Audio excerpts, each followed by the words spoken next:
कल्पना कीजिए साथियों, जब दुनिया के अधिकतर हिस्सों में शिक्षा केवल राजाओं और अमीरों तक सीमित थी, तब भारत की धरती पर ज्ञान सबके लिए खुला था।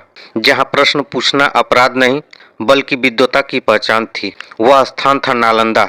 नालंदा केवल एक विश्वविद्यालय नहीं था, बल्कि तर्क, संवाद और मानव बुद्धि का केंद्र था, जिसने पूरी दुनिया को यह सिखाया कि सच्ची शिक्षा क्या होती है। नालंदा को विश्व का पहला आवासीय अंतर्राष्ट्रीय विश्वविद्यालय माना जाता है। यहाँ हजारों विद्यार्थी और आचार्य एक साथ रहते थे, पढ़ते थे और विचार विमर्श करते थे। यहाँ प्रवेश पाने के लिए धन या पहचान नहीं, बल्कि बुद्धि और जिज्ञासा की आवश्यकता होती थी। जो प्रश्न करने का साहस रखता था, वही नालंदा में टिक पाता था। यही कारण था कि नालंदा की पहचान उसकी इमारत से नहीं, बल्कि उसकी सोच से होती थी। नालंदा की शिक्षा व्यवस्था अत्यंत व्यापक और उदार थी। यहाँ बौद्ध दर्शन के साथ साथ वेद, व्याकरण, तर्कशास्त्र, न्याय, गणित, खगोल शास्त्र और आयुर्वेद जैसे विषय पढ़ाए जाते थे।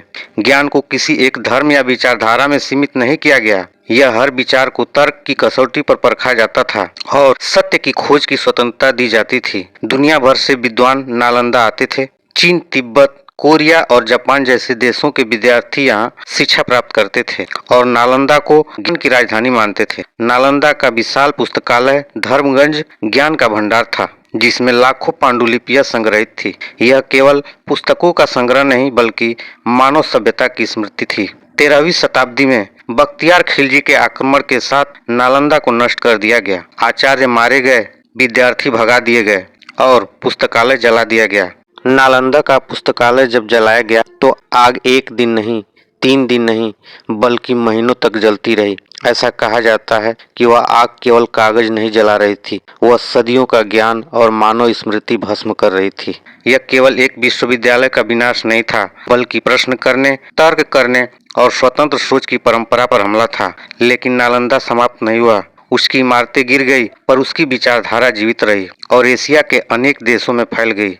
आज नालंदा हमें यह याद दिलाता है कि शिक्षा का उद्देश्य केवल जानकारी देना नहीं, बल्कि सोचने की क्षमता विकसित करना है, जहाँ तर्क, संवाद और मानवता को सर्वोच्च स्थान दिया जाता है।